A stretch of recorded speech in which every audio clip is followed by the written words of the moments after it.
Welcome to Mike's Camera Action. This week, we're joined by two guests. I'm joined by David. Yeah, first introduction. Lawmaster, and of course, recurring guest, Tyler. I'd say thanks for having me back, but this is going to be a journey and a half. Someday we'll get you back for like a really good movie, like a properly good movie. Because Would you say we're going to take him there and back again? Oh, no. That's a this week, we've decided to pick like a very pivotal film because it's something. There's so many people associated with this. Like this was Tim Burton's first movie that he ever worked on. This movie inspired several shots from Peter Jackson's Lord of the Rings film. This film is none other than The Lord of the Rings, only it's the 1978 animated movie. I just want to say on that point for Peter Jackson, this is actually how he was introduced into Lord of the Rings, apparently. Really? From what I hear. Are you confirming that Ralph Bakshi is Peter Jackson? Has that Ralph been Bakshi is actually Tolkien. Oh, Jesus. Oh, that would be very sad. Oh man. So this film is, you guys, like weeks ago, like I think the week before I had you on for Transformers, Tyler, you were telling me, hey, I've just seen this movie and you need to see it too. Yeah, so David and I were going through snippets of the film. He'd picked it up and was like, you have to see this. So I sat down and I watched it, bits and pieces, and my God, it's a mix of being amazed, like speechless, and just distraught, like all in one. You can't believe your eyes that someone made this and was okay with it. There are just so many emotions happening at once in this movie. Yeah. Actually, it was about a day and a half before you came over. I actually watched it. I'd had it sitting around my house for ages because I'm a big fan of fantasy and animation and all great things. And this might have killed it, actually. I might be on Team CG from here on out. This just ruined my interest in it forever, and I'll never watch an animated movie for the rest of my life. Yeah, I now fully support the new actions of the Walt Disney Production Company in fucking over people who draw things by hand. So this movie tells the story of the same story that you get in the books and of the Peter Jackson films and what's eventually going to be an Amazon TV series. But it tells like the story of the first two books. So it's just called The Lord of the Rings, but it goes through the story of the Fellowship of the Ring and the Two Towers. The resident lawmaster contests that point.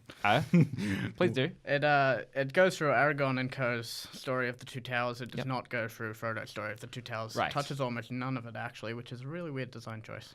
So we should talk about that for a second because the ending. So it ends in a really weird spot where undeniably, like the most important part of the Lord of the Rings, at least in my mind, is Frodo and Sam having to go to Mordor to destroy the ring. Like the ring is the plot device of the Lord of the Rings. It's essential.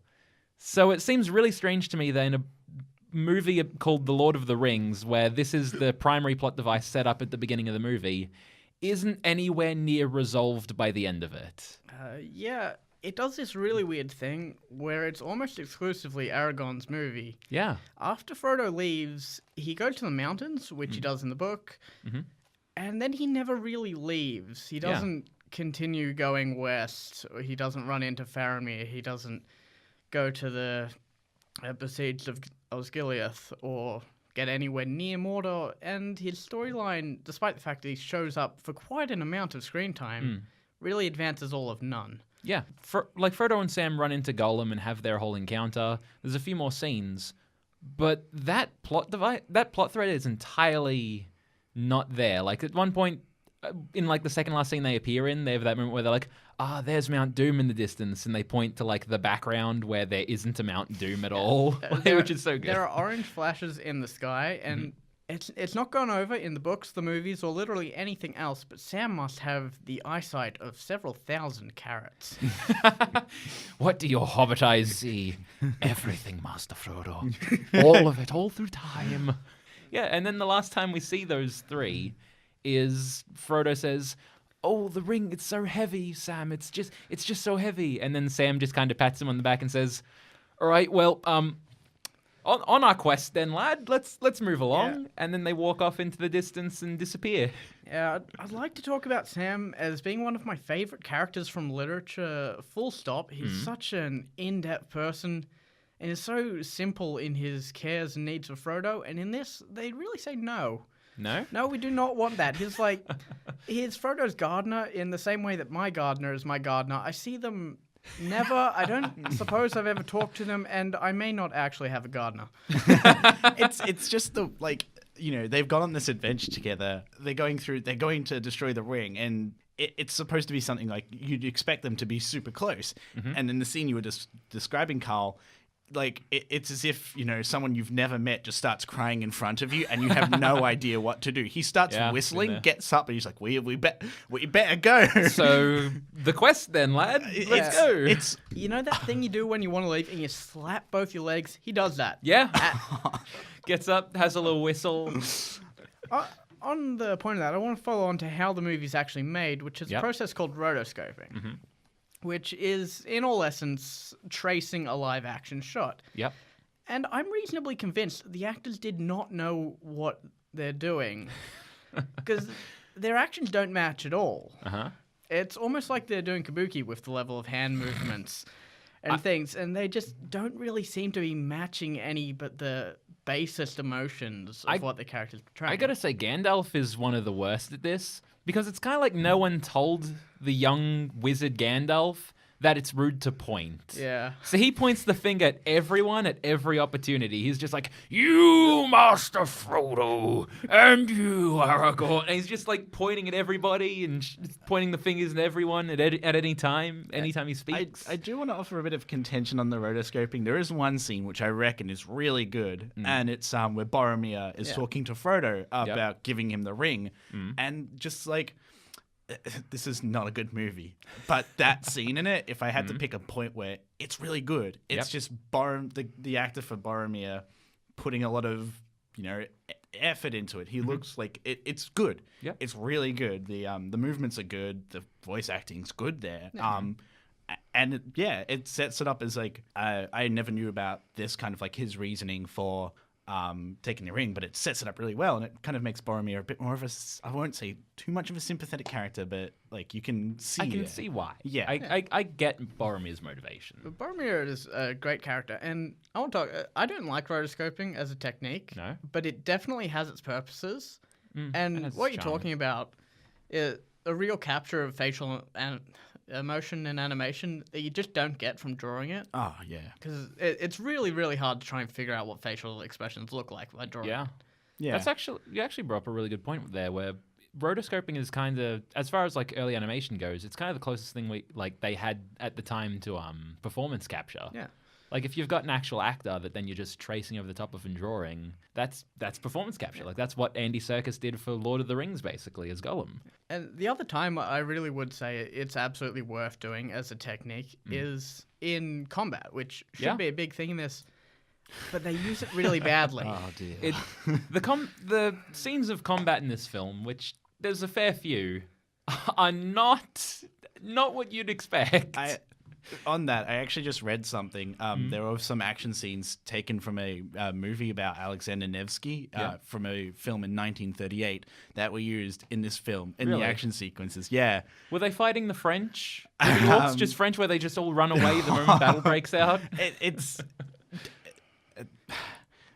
It comes onto it like the battle. It's, you know, we've moved on from the rotoscoping, I guess, to some extent for the action. Says me. To kind of bring up another thing I feel like we have to talk about when we talk about the action scenes is it's an animated movie, but allegedly is the word here, because it is only half animated. Yeah. Not even half, maybe about 25%.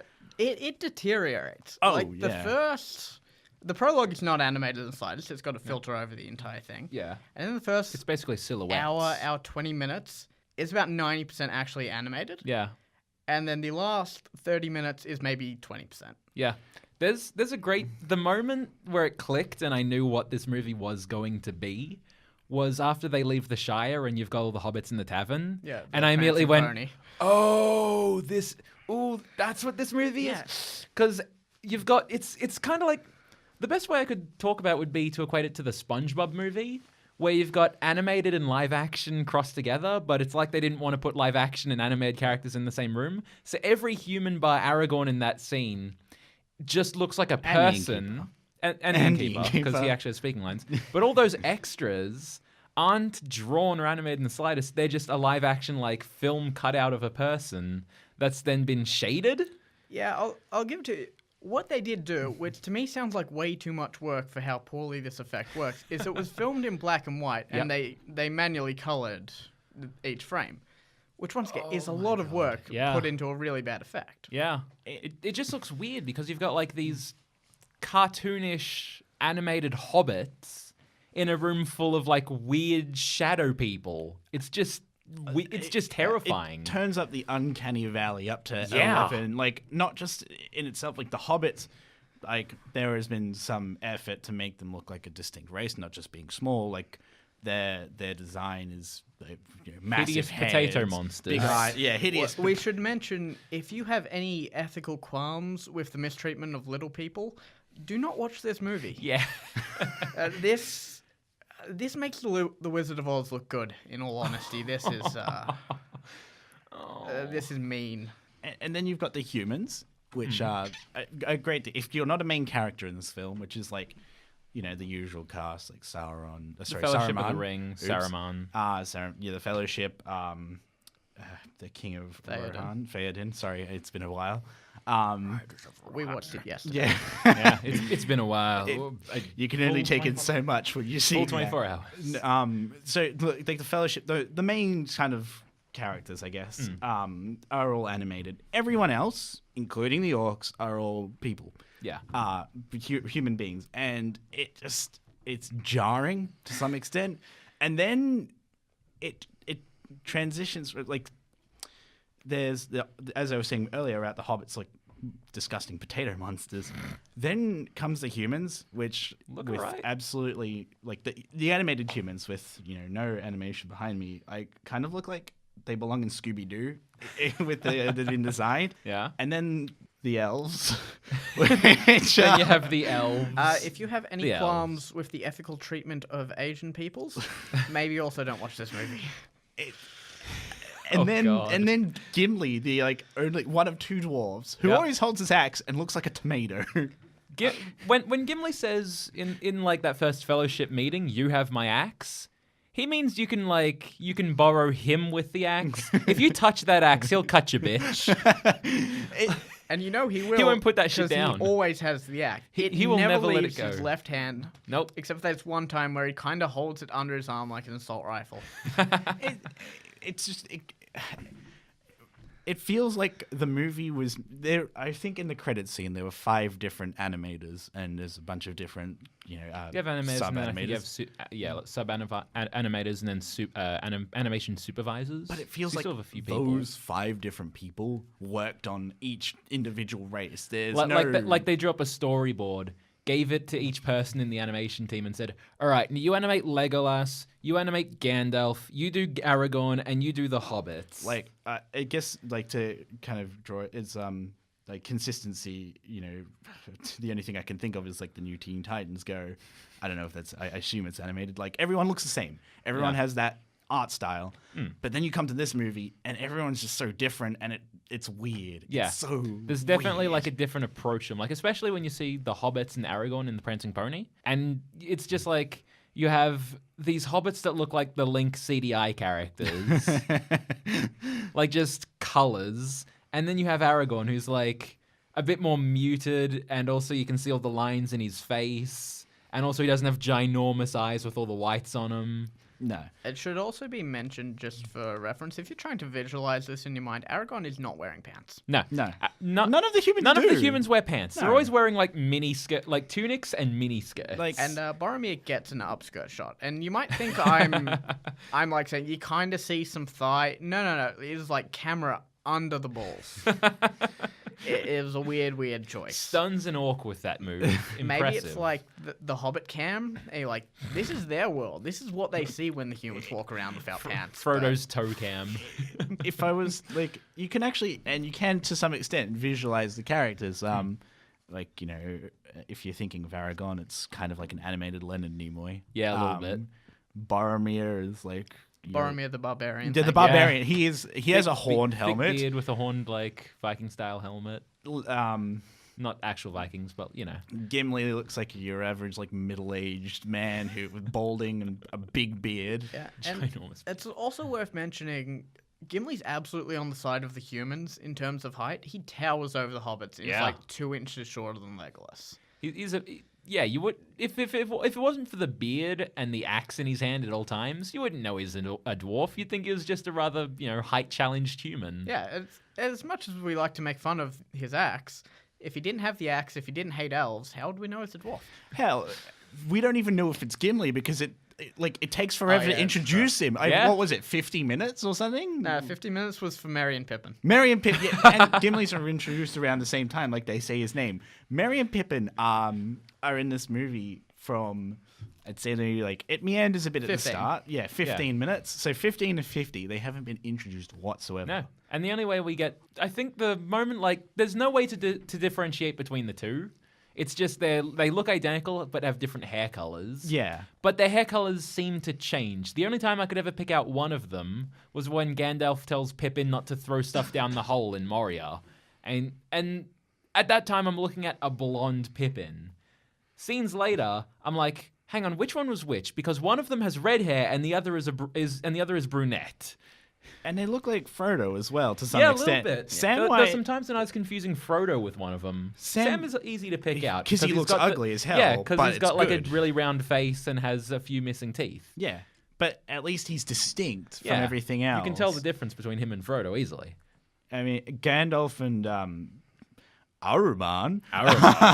We'll get back to that. That's Yeah. a conversation. That's to be yeah, had. and Saruman look very simple. They're your bony wizards. Yeah. Except Saruman wears red. Yes, Yeah. we should note that he is called Saruman the White, and his design is still red. Yeah, picture just Saruman, white beard, evil-looking wizard.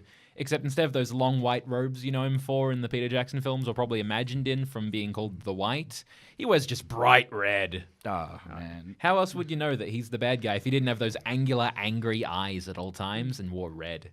So to touch quickly back on the Aruman.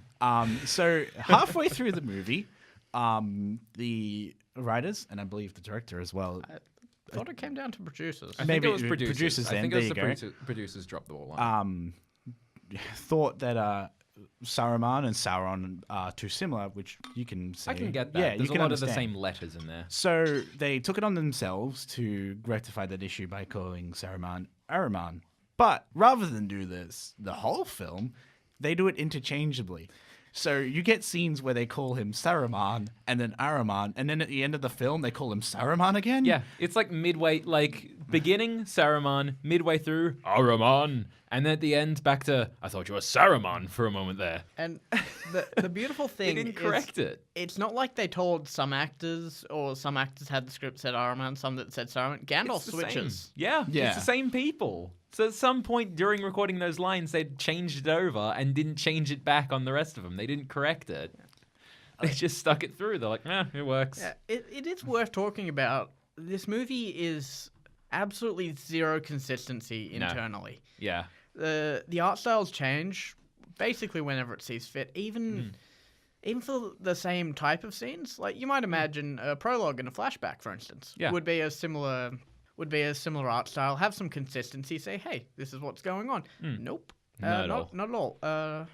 The prologue is just humans with a filter. Probably the worst effect and most clearly filmed in the thing. The flashback, which is Gandalf fighting the Balrog, and we'll talk about the Balrog. We in need a to talk second, about the Balrog. but is a really cool, fully rendered painting, Yeah. and it makes you ask, well, Why wasn't why? Why wasn't that the opening? The Balrog fight is maybe a couple of watercolor paintings. Yeah. But it looks really cool, and it actually makes the Balrog look kind of scary for a moment. It does, and it wouldn't work as a fully animated thing. You definitely you couldn't do the couldn't. hobbits like that. But why not a have- few flashes, almost a sideshow if we're being honest, of paintings like that, that can absolutely be a prologue with exposition. Yeah, why not have that be, why not have that be the opening where you've got talking about, Sauron forging the One Ring, all that kind of stuff. That would be so much cooler. Yeah. Like you can have close-ups of the Dark Lord and all this kind of stuff instead of just having everything be in just be red with black shadows on it. I should also mention it has like a hempen sack. Yeah, filter. it's strange. It looks like picture having like just a potato sack stretched across your face, red lights blasting you in the eyes, and everyone's a shadow. Yeah, I'd like to give you an example from a popular movie, but no movie that ever used that would ever be popular. No, not at all. It will, like in the intro, like how it changes. We've got the potato sack filter, then it goes and it quickly, like I think we were talking about it when we saw it. Probably the only bit that is actually 100% animated, which is Gollum finding the ring for the first time. Yeah, it's a silhouette of him swimming in the water, picking up the ring. And then it goes back to live action. And it goes right when back. He's killing, I can't remember his friend's name for the life of me. It's the not Law Master. Deagle. Definitely starts with a D. Anyway, we'll come back to that. Yeah, we'll come back. It's a race to the wiki, eh? It Lord of absolutely the Rings wiki. But yeah, it goes back to live action, and then it just goes, and then it becomes animated again. It doesn't make sense. It starts you off, and you're Not only that, "What when it the goes to the hell?" water, it takes away that red, potato sack filter. Yeah. And it's all like nice, like blue colors, and then it pops you right back out into this horrible red. It was Deagle. Deagle. Jesus Christ. Okay. Yeah. So Fucking knew it. it just none of this to call like I keep hearing about the fact that they're the Tolkien estate called the Peter Jackson's trilogy travesty, but then you look at this is the first for as far as I'm aware the first Lord of the Rings movie. Yep. If you're someone, this is in 1978, I believe. You're, to like Lord of the Rings, maybe not on the fringe of society, your average nerd, I guess. This is something you're waiting for. Maybe it'll attract people, and then you're given this mess.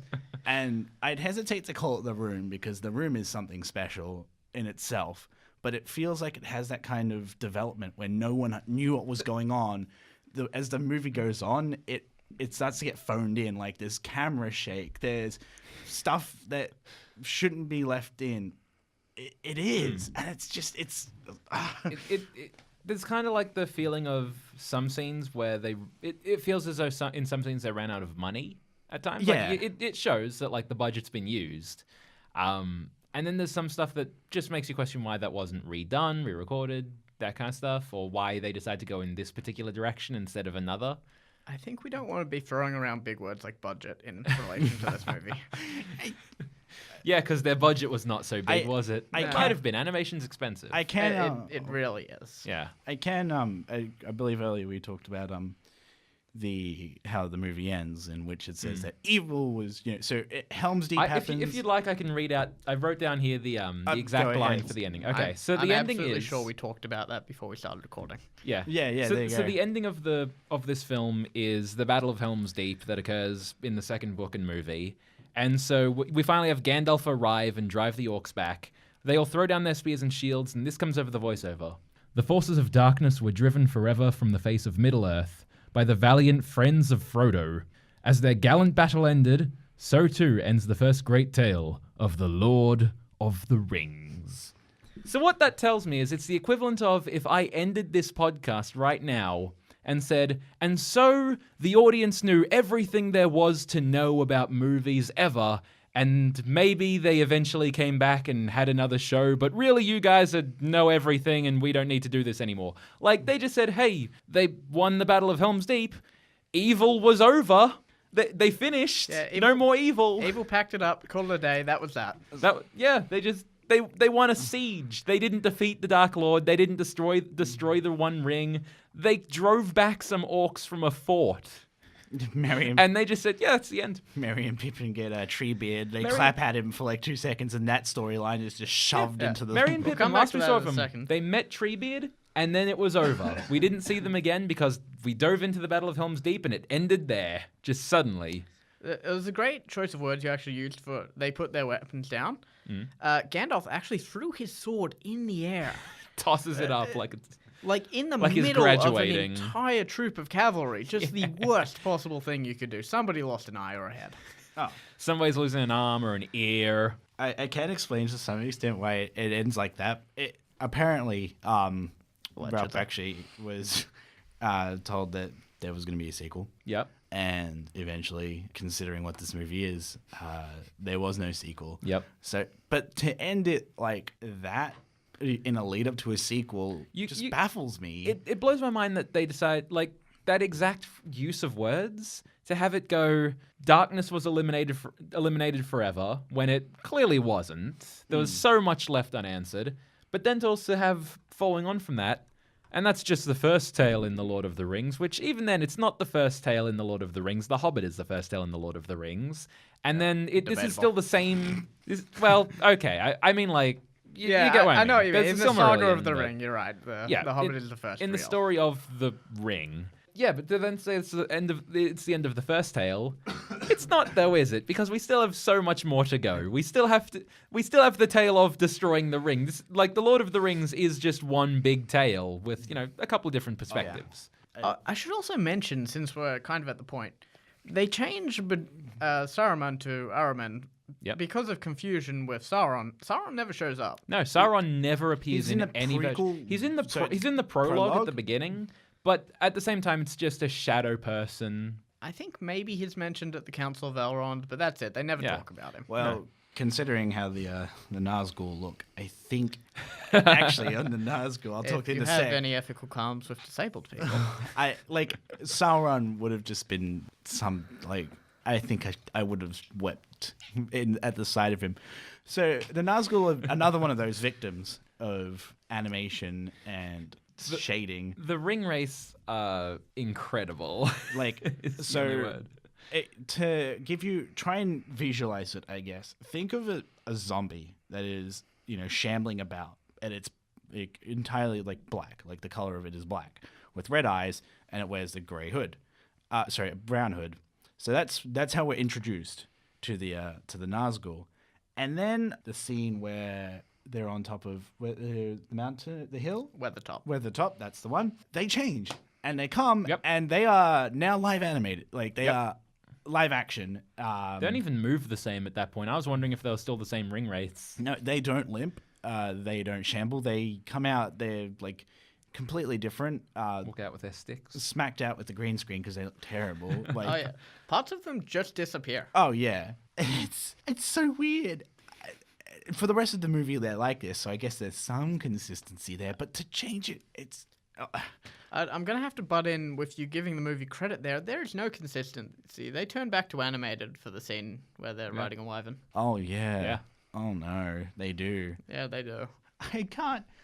To sum all that up, it's just there's a scene where Legolas, Aragorn, and Gimli are running to Pippin and Merry, I believe, to go rescue them, and the camera pans. So it starts off and they're animated, and the camera just pans down, and it finishes it off. Fades in to suddenly live action. Yeah, live action.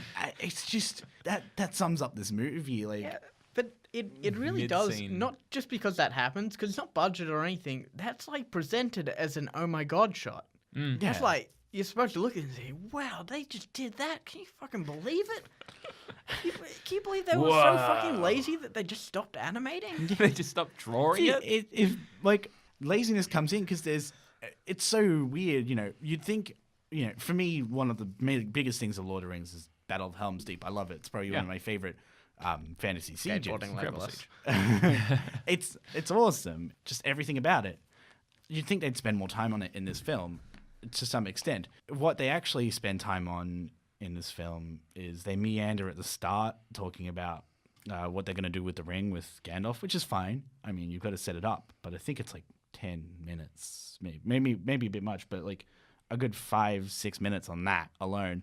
And then we get to the scene where after Weathertop, where Frodo has been stabbed by the Nazgul, and there's like a good, how long do you think? Maybe It's honestly close to 10 minutes. 10 minutes of Frodo running away from the Nazgul and Nazgul the Nazgul taunting him. And the thing is, that scene communicates so little. Like, there's a lot. It's an incredible thing you can do where you shoot a picture of a character's face and there's facial expression and you can tell what they're thinking by what you cut to. In this film, you cut to to a close up of the Nazgul's face, and the whole thing is basically a silhouette with like some red eyes composite onto it. So I can tell nothing. I can glean nothing from this frame, and we constantly cut back to that. And it makes you wonder what is happening in this scene and pulls you out of it so much. It's an interesting one. They keep getting transported to this, like, all I'm going to assume is the Dark Realm. Yeah. But it doesn't really make any sense. Like, Frodo's there. They're kind of doing things. All of his friends have left. They were like, yeah, nah, Frodo will be fine. Yeah. And they just kind disappear. of stare at each other. Their horses kind of move around, sometimes forwards, sometimes backwards. Crabbing. Sometimes disappearing. Sometimes vanishing entirely, yeah. It's true. The characters occasionally just leave. I think 4 ring wraiths in one shot just disappear by the act of Frodo moving past them. Much like Boromir's two-dimensional sword. Yeah. We'll get to Boromir's sword later. That's the whole point. It's just it genuinely, I think, angers me.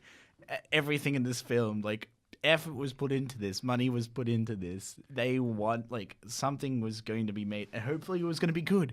Just that scene where Frodo and the Nazgul are there, it's so boring. Yeah. It sucks. And it makes zero sense. No, not at all. Because he crosses the ford of Rivendell.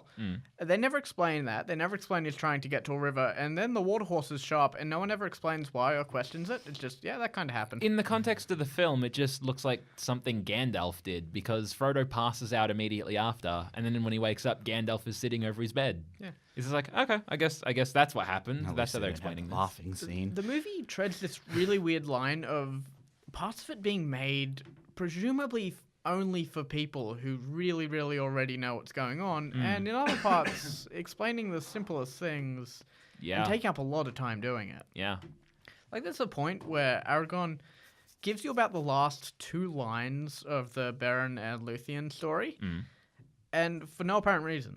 Yeah. Like, he doesn't explain what that is about, and the real reason it's there is for Aragorn and Arwen, and Arwen's cut from the movie, so it's kind of the equivalent of, like, in movies when you cut to, like, the last line of a joke and everyone starts laughing, like, and then I said, "You looking for this?" That kind of thing. It's like that, but instead being used as a way to say, and he's very, very wise with the world and happens to know stories and can tell them. That's its purpose. It adds so little to his character. Was it supposed to be like an Easter egg? I'm like, they're telling the they story. referenced the thing. Remember that? Yeah, that's the best as I can tell. I really want to, because I can feel us getting further and further away from this. I have to call out. We got to talk about the Balrog, because one of my favorite scenes in Lord of the Rings, one of my favorite moments of Lord of the Rings is the Balrog, when it shows up and you've just got this monstrous flaming creature, this ancient being that no one else is capable of fighting. It's something so horrifying in the minds of Moria that even the moment it shows up, the orcs all scatter and flee and have to run away from the Fellowship because they know what's coming. Those were goblins. Sorry, I'm... In this movie, though, it's orcs, which is what threw me off. They never specify. At that point, really? I don't know that they've actually said what an orc was yet. Oh, God. Because they're the same, yeah. Yeah. But anyway, so these weird shadow monsters that are orcs or goblins with animated red eyes and teeth, we don't know. But they sort of just part way. Aragorn tells them to stand back, and this is the 1970s when you could point a sword at a bunch of orcs and then they'll step back when you tell them to. Yeah, it really was very Three Musketeers time. Yeah. They sort of part ways and reveal behind them the Balrog, a monstrous, horrifying creature who, by the way, was looking in the wrong direction, just has to turn around and go, oh, dramatic reveal, there it is. This way, sorry. All right. You're just, fighting him. Like, beautiful cape sweep. He's like, ugh. But he's clearly in a lot of prosthetics and does it at, let's say, maybe half a revolution per minute. Yeah, so the horrifying monster turns around and reveals itself, and what it looks like is a man in some sort of lion costume. Like, you can see it's kind of like this fabric costume that he's in that they've drawn wings onto.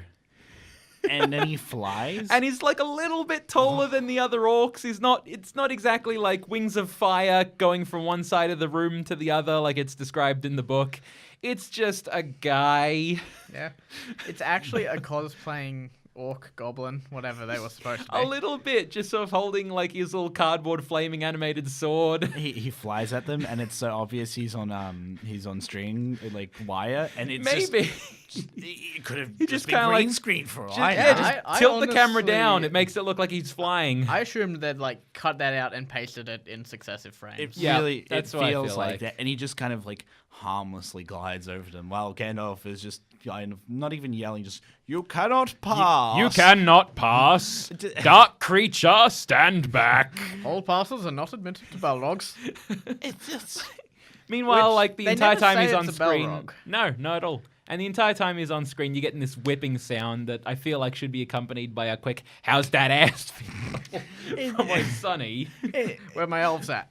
Yeah, so they we're all clapping They, on mic like, now. there's the river monster at the entrance where Yeah. that gets cut off, and then they just walk in and like, what was that?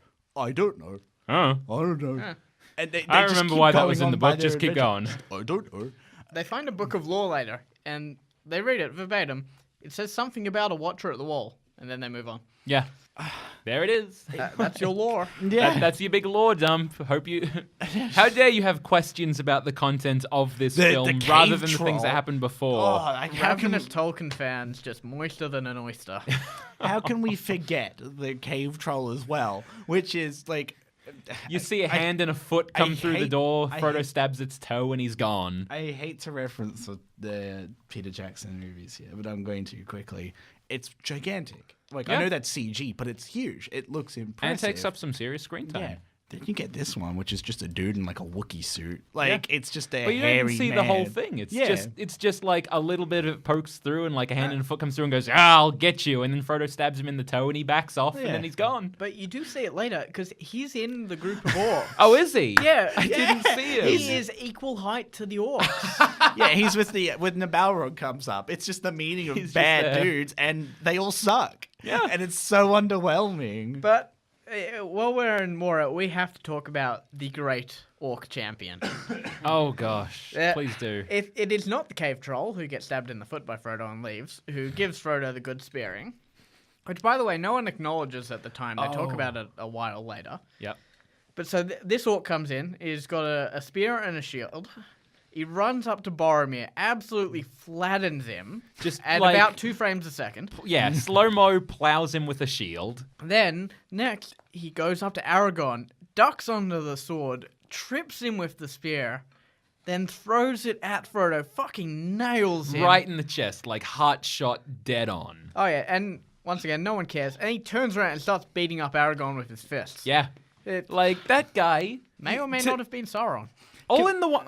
Until he throws the spear at Frodo, all in the one shot. Like, he just beats the crap out of Boromir, moves on to Aragorn, beats the shit out of him, then tosses a spear.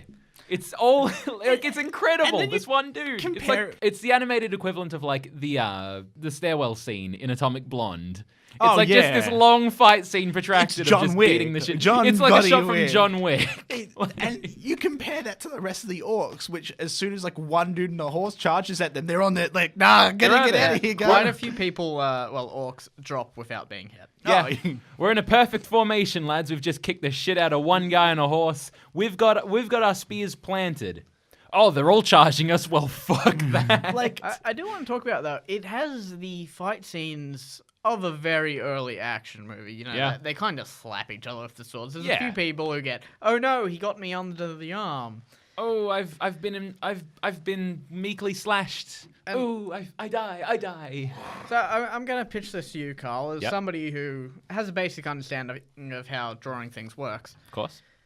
If I tell you I want to draw somebody swinging a sword, and I want somebody to get hit by the sword, and I'm going to film those two things, should I film them together so that they kind of have to slap, or should I film them side by side so maybe the sword can go through him and it looks kind of realistic a little? Nah, just do it like you'd choreograph like an ordinary fight scene, but make it look really crap. Okay. Like So I shouldn't actually use the benefits of animation in my animated No, of film. course not. Okay. It does look that way. Like, you watch it, and it's like, oh, we have an animated film. We can do anything with it. We have Lord of the Rings, like this great fantasy epic that we can animate and tell the truth, like the true story of it. Let's make it look like a poorly choreographed fight scene in a movie. Like, it does look poorly choreographed. It's not even like clunky, like, oh, it's a couple actors who don't know how to swing a sword. It's like actors who don't know how to swing a sword in a fight scene. Like, it looks like a high school stage play. Oh, It looks Only a lot it's drawn. like week 1 of rehearsals, where everyone's doing it at half speed, and like no one's really committing or anything. They're like, yeah, we'll flatten this out later. Yeah. And then like the entire movie, they don't flatten it out later. No, of course not. I just want to quickly mention, because I just remembered. So there's this, Wormtongue is another character that is in the movie that is animated. Very handsy. And I'm just going to quickly talk about him quite a bit. Stroking those beards. So in the movies, he's in Rohan, influencing the king. In the spirit of Dreamer, should we do this in ASMR tone? Oh my. He Theoden, listen real close. I'll tell you about those orcs. They're fine. Saruman's a good guy. he just once, so he's established to be in Rohan, and then all of a sudden when Saruman's getting the orcs ready to attack Helm's Deep, he's there. And then all of a sudden when they go to the to speak to the king, look who it is, Wormtongue. He's teleporting all over the place. He's like this, like, he's shorter than Gimli, or a really short man who, like, it's uncomfortable. Everyone's so handsy in this movie. Like, everyone... It's really up in there. They're stroking Frodo, who's an adult. That makes me uncomfortable. And then would it make you less uncomfortable if they were stroking a child? No. Why do you say that? Yeah, just Frodo is 50 years old. Yeah, it's just, like, all of it's uncomfortable. Like, the hobbits are kids, like, effectively. Well, they're adults. They're just short adults. Like, they're treated like kids in the film. And then, Sit down, kid. Adults are talking. I think possession of hobbit pornography would absolutely be a crime in Gondor. It's only not a crime if you show their feet, so you know they're hobbits. And, like, Fetishes master race. Wormtongue comes in, and he's just stroking Theoden's face, and you're like, stop it, please. Ah, yes, my master. Please. Listen to me, no one else. Like, Theoden comes up and protects him, puts his arm around him, and he's all handsy with him. And his wife's there, who is exactly the same model as they use for Galadriel. And it's just, not a pretty not his model wife. either. That is Eowyn. Oh, really? She never speaks. She never does anything. Yet, for some reason, she is a fully animated character. Theoden's not married. I'd also like to point out in that same scene, they use the exact same person for all of the guys. All 10 of them. All 10 of them standing in a big circle, and they all look identical. Well established. They at least have like 6 people who can be on set at a time. It's Anytime. Like, no. Let's just grab Greg from behind the camera. Let's just put him in front. No, let's just use Barry over here and just double him up. You know what? Triple him up. You know what? Just make 10 of him, please. You think it was a All joke? the riders of Rohan are one guy. Yeah, I was going to say, it's one an guy army of rides one into man. frame, rides out of frame. Next guy rides in. He's exactly identical. Same mustache, hair, everything. It was all actually a joke played by twins. And like, hey, you know what would be funny? 9 of us stand still. On the topic of Rohan, Helm's Deep, another scene that symbolizes the movie as well. Iconic. It's just in this movie alone. Theoden on his horse is talking to a very sad Aragorn who's, Dejected and beaten. There's a guy next to him in the shot who's animated. On the forgive me, I know nothing about shots and all that stuff, but on the wide shot, like far back, the guy's got a beard and a mustache, and then it goes into the zooms in. Goes for a nice close up or almost a 2-shot of where you've got the two, like Aragorn and this guy next to him. He's got no beard, just a mustache. Just a mustache. And then it's debatable that he might have a flesh beard. Yeah, he could have a flesh beard. It's the same model, just painted differently for one shot. And then it comes back and he's got the beard again. It cuts to the wide and he's got the beard. Then it cuts to the exact same close-up we saw earlier, and the beard's in that close-up. So it's not like... it's just one of these 3 close-ups that's fleshy coloured. This was the first truly multicultural film project. Just no translators. Yeah.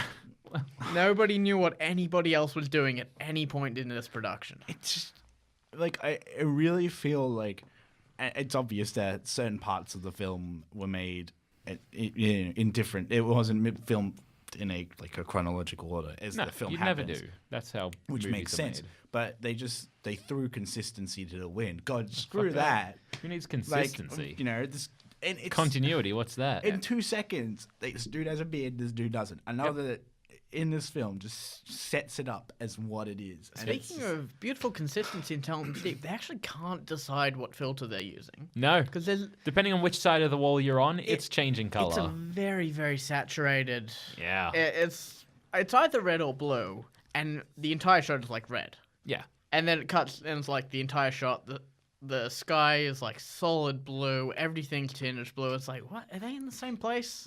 It feels like it's going like we talked about Infinity War last week, where you've got like it cuts between you've got like cutting between the Battle of Wakanda, and then it cuts to Titan, and you can tell which one's which because Wakanda you've got very nice bright greens, and you know the fight's going on here. Then it cuts to Titan, and it's all orange, and you know which one they're at because you know who's where, and you know, and there's a visual distinction. You know which battle's what. In this one, there's one battle, but it changes color so much you go, hang on, who's where? So you'll have a guy climb a ladder up onto the, you'll have like this orc climb a ladder and jump onto the battlements of Helm's Deep. And then you cut to the reverse shot of that where you've got the guy kicking him back down off the ladder and it's a completely different color and everything looks completely different. I have no idea where I am anymore. I should also say that the choreography, and I don't just mean in individual fight scenes, like the tide of the battle doesn't make sense. No, not at all. Everyone's doing seemingly unconnected actions. Yeah. There's even a moment where they're all, like you've got all the guards rushing into into the central keep and they're all falling back.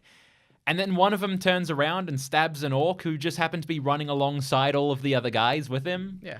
Like, it's just, there's an orc in the midst of them for some reason. Then sometimes there's orcs and sometimes there's people and they're all just running in. Because that guy absolutely isn't at the back of the column. He No, stabs not at all. more- There are people more still humans running run past. forward past him. So there are plenty of people who could have stopped this one orc who's running amongst all of them. Honestly, it's possible that was just somebody he didn't particularly like. Maybe. He was like, you know what? Harry didn't bring his armor. No one's really going to blame me if a sword goes astray. You know what? I never really liked this green-tinted Harry. Oh, I hate that motherfucker. Just stab him. Why not? What, guys? Blue on blue? What does that mean? Except it's more of like a beigey colored guy onto a green colored guy. And then they leave the fort and are surrounded by so many orcs. Oh, yeah. So many. They cut down a bunch of orcs, and then there's another wave of orcs. All the orcs, except for 2 spears, are a still image. Yep. 2 spears. But they're waggling spears. The waggling It's like a still, spears. like, picture like a painting of it. It's just like still, but then there's like 2 spears that are really like crappy 2D drawn on there, and they're just waving back and forth, and it's very obvious. We should also say, in this point, so it's a last stand type thing. All Yep. the horses are in the middle. They have this shot. It's the horses. They're kind of meandering around. No one's really doing anything. They cut to one of those beautiful waggling spear shots. And then they cut back, and it's the exact same shot, but played in reverse. And you can see some of the horses are walking backwards. For no reason. They, good. they do that, like, Gollum's spying on Frodo and Samwise, and his head pops out of the rocks. It goes back. And then it His comes head back in the pops same out- shot. The same shot again. It's replayed for some Yeah, reason. and so I don't want to say there's anything wrong with reusing animation, because there absolutely isn't. Animation's But when hard you and- but when you use one shot and recycle the exact same thing in that shot, it's confusing. To go like, oh, he bends down, he looks at them, then he hides, then he looks at them again. Yeah. It's like, what? Did you need all of that? Did you need to convey that to me? Do you need to kill more, like, that extra 4 seconds of screen time to and to when do everything this? in this movie is absolutely crammed in already. Yeah. But they reuse animation properly at point. Like Legolas, for instance, shoots the bow several times. And it's the same why not? animation, and that's Why fine. not? That, Yeah, like, you wouldn't pick up on that normally. No. You know? Yeah.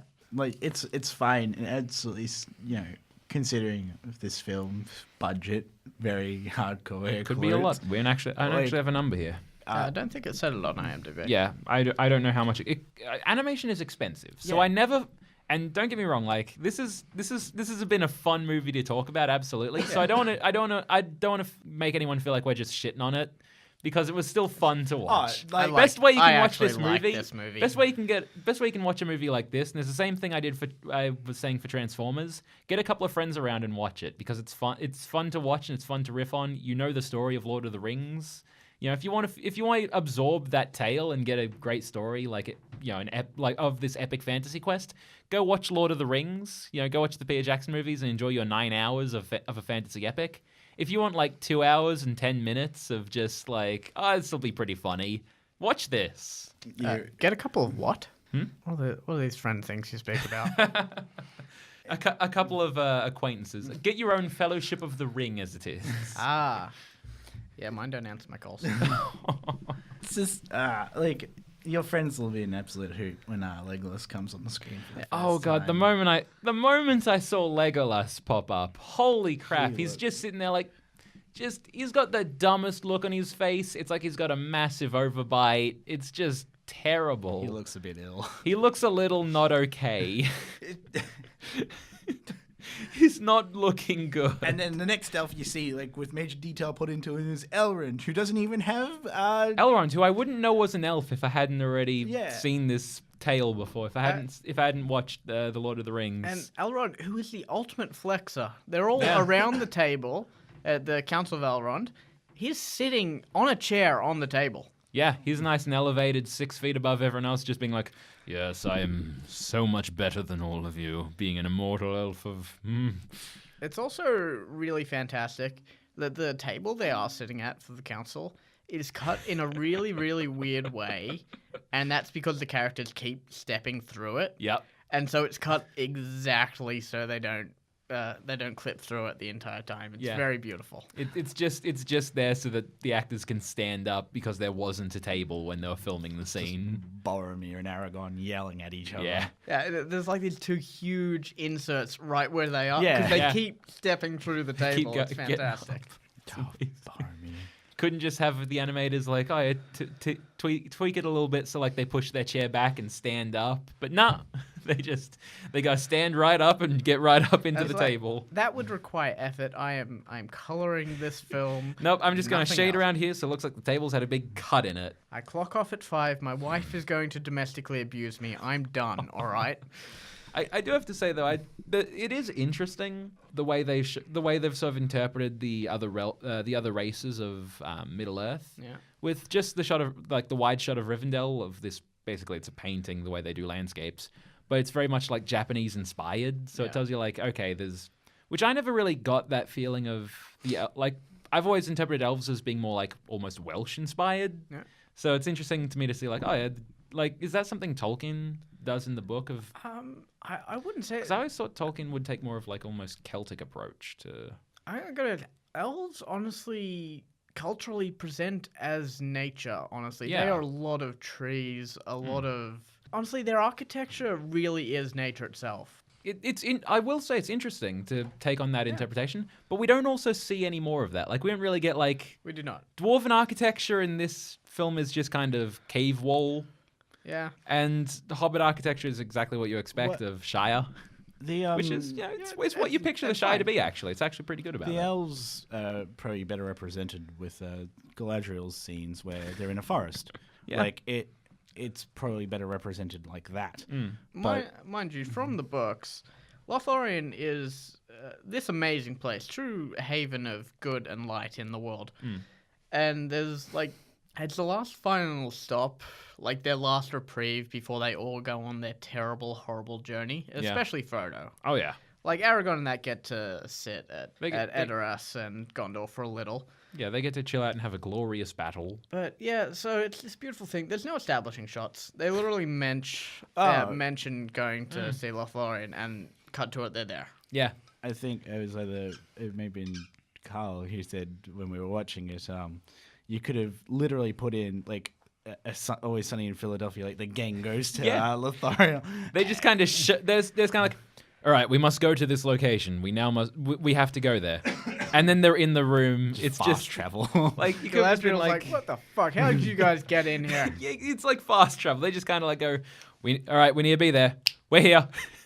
It's great. And I can understand the point of, in a short movie, not wanting to spend a lot of time in what's realistic. Just an establishing shot, a montage of them going from point A to B. They've done that several times in this movie. They take like 4 minutes just to show like Aragorn, Gimli, and Legolas running after a bunch of orcs. Turns out you can reuse the animations for running, so it's very easy. They take a lot of time to just show them running. Why can't they just show them walking? The pacing of this movie is so rough Yeah. after Moria. Yeah. Yeah, why wouldn't you have a few dialogue scenes? Why wouldn't you sit at Lothlorien and, have awe in the world and your surroundings? That's probably the best thing animation does, is present beautiful landscapes. Yeah. But nope. They have a montage, actually, in Lothlorien, now that I think about it. Yeah? Yeah. You mean the song for Mithrandir? Yeah. It's everyone, like, Frodo and Aragorn fighting. Yeah. Frodo wins. Boromir sharpening his sword on a rock yeah. in the middle of nowhere. So if you look at Boromir and Aragorn's swords, Aragorn is a nice straight sword, like a standard long sword that you'd expect. The nice straight man that he is. Yeah, Boromir's sitting there, whips out his sword, and it's like I thought at first that it was a flamberge, like it had like a curved sword. But no, you get a nice close up of it, and it's just chipped. It's like it's like if you took Aragorn's nice, pretty, pristine longsword and just hit it with a chisel a bunch too many times. It's very like what would happen if you actually tried to sharpen your sword on a ground rock. Yeah, it's just like So like it's like someone told Boromir when he was a kid, okay, you gotta make sure you take care of your sword, sharpen it on a whetstone, and he went, whetstone. That sounds like a just random boulder next to a river. That's what he's doing. He's sitting there with it against just a rock, like a rough. You don't do that's like a 1 grain. Hold on, these people are paying traders so much for whetstones. I piss on a rock, it becomes wet. Yeah. He's just sitting there like raking it across like a rock. In the scene, he's looking around big suspiciously, like he's like, Yeah. I hope no one sees me doing this. I'm no not one meant will to be learn my secrets.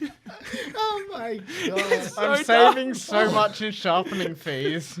It's like, oh man, I wonder why my sword's in such bad condition. What's Aragorn doing with his sword to make it look so pretty? And he's sitting there just shaking, grinding it on a stone. There so should have been a scene where he's just staring at Aragorn doing it with a whetstone. He's like, what? Huh? That's what I do. Like in that montage, It's just a rock, but his is square. in that same montage, like he has.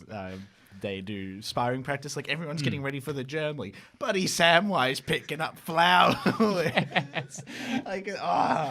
Which, by the way, is a huge thing. Like a lot of symbolism is tied to Sam and flowers. He names his daughter after one of the ones he gets at Lothlorien. Really? But they never bother talking about that.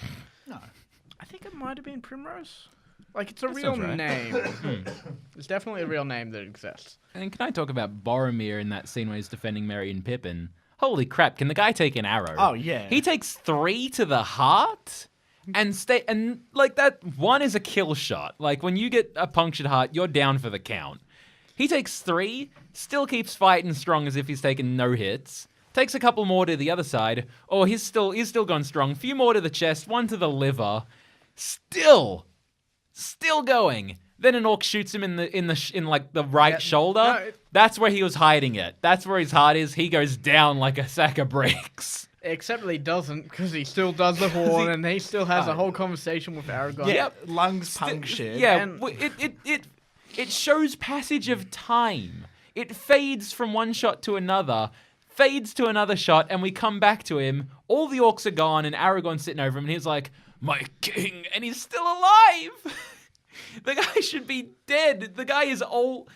He could pull out one of those arrows and his heart would be on it. He pulls out the 3 arrows from his Yeah. heart, like straight out. At that point, like, if you do that, all of your blood goes. and like you're tearing from the arrow, it's just like You've ripped out all of your important bits. That's a lung, a heart. All of you's gone.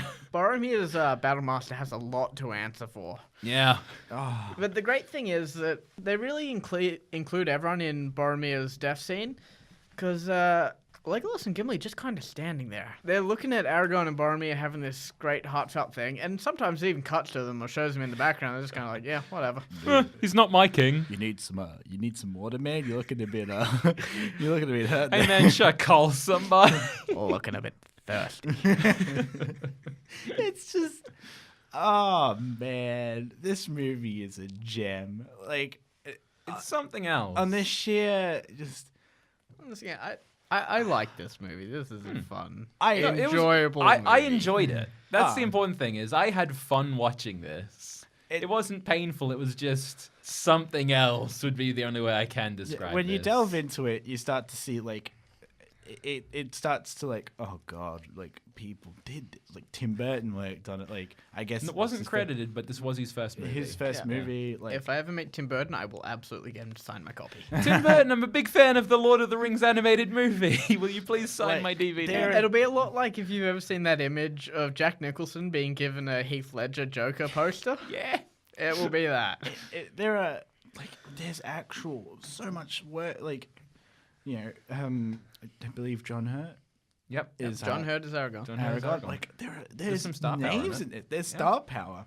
Orson Welles does the voice of the trailer, Eh, which I actually listened to that today. Oh, was just it a bit ago. Yeah, actually, I mean, it's Orson Welles. The guy's got a voice, you know. Does the trailer, is it like sticking to the fully animated things to kind of lure you in, or does it really show the... Actually, mostly it does show some of Yeah. the crummy stuff. Like you do get a shot of the Balrog.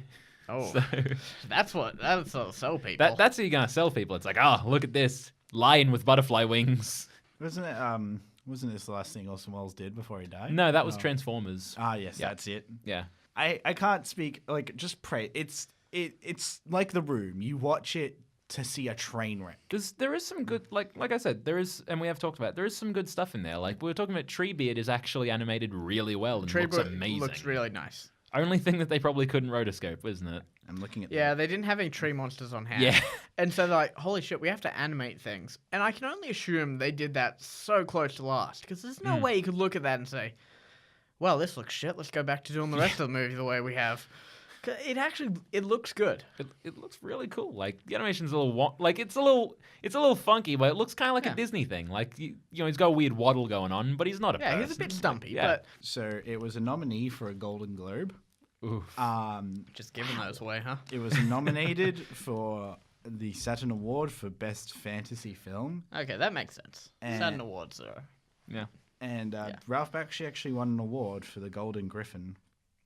Which I'm for it. assuming is a fantasy-based thing? I believe. Does it say so. what category, by the way? No, it just says Golden Griffin.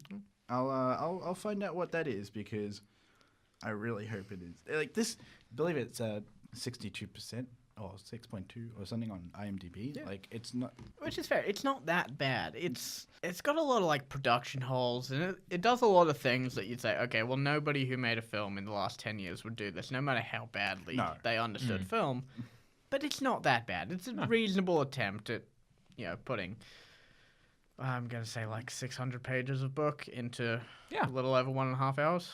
Apparently, it seems to focus on movies for children and teenagers. Okay. So he won an award for that. Self-thank award. So this, Yeah. this, Wow. this It's no Oscar. this movie won so many awards for what it is, and it's. I'll ask you guys this. So something we've done on the show for the past few episodes is we've talked about the Rotten Tomato score. Yeah. So what do you guys think? I'll go one at a time. What do you guys think is the Rotten Tomato score for Lord of the Rings 1978? I honestly didn't think it'd have a critic score, but I'm gonna go 32. I have actually seen it. So You cock. I have looked at it before, so I'll let you go. Okay, so for the tomato meter, which is just review Tomatometer. aggregate, tomatometer, is actually 50%. Okay. Audience score, however, is 64. So we can tell that people enjoy Yeah. seeing it. I think this is a movie that does not benefit from the Rotten Tomatoes thing. No. No. Like, some movies are very likable and able to say, yes, this is... can in imagine just a it's being very dichotomy split. between good movie, bad movie. It's not bad like bad comedy or just terrible decisions. It's funny because it just looks dumb, and that's fine. It's the same like The Room. The Room is funny because it's just a joke of a film, and that's the same for this. It's a joke. And it's really not that bad. Like, physical performances aside, especially in fight scenes, like, Yeah. all the voice acting's actually quite good. Oh, absolutely. Yeah. We were trying to look for the guy who did Boromir just to find out what he's done, and Turns out nothing. Yeah, nothing. Yeah, unfortunately. And considering Someone the should fact, give that guy a job. yeah, considering the fact that might have been maybe not his first performance, but it's good. He does a good job. Yeah. He was in a lot of, like, early 60s, 70s British TV shows, so Yeah. nothing There you we go. would know. No, but it's good. Like there are there are things in this movie, and when I pitched this to Carl, like, it has elements that could have made it not a great movie, but a good movie. Like, you know, something you could watch and be like, yeah, like, I would recommend this to other people, like, not in a joking manner, but it's just hampered, by so many things that just make it crap. Honestly, if this was fully animated, I honestly think it'd be one of my favorite movies. Yeah, absolutely. I love it for... If it had sort of the Disney quality to it. Yeah, like if it had the same sort of quality that, you know, you brought to Fantasia or whatever, then Yeah, but even like one of my favorite Disney movies, because I am an absolutely terrible human being, is The Black Cauldron. It's a shitty movie, but I absolutely love it. Yep. And I wouldn't put this in that category because it's not as downright beautiful as that is. Yeah. But it could be. Okay. On that note, I think we'll end the episode here. Really, thanks guys for coming on the show. I'll have to have you both on back at some point because Return you've of all the been King, amazing. baby. Maybe for season 2, Return of the King is absolutely. I'm leaving the door open for that one. Next week, we've got another guest on to talk about their pick, which is Lars and the Real Girl, which is our first Ryan Gosling movie, as has been pointed out to me. And with that, evil has been forever expelled from Studio B. And as this episode ends, so does the 7th episode of Mike's Camera Action.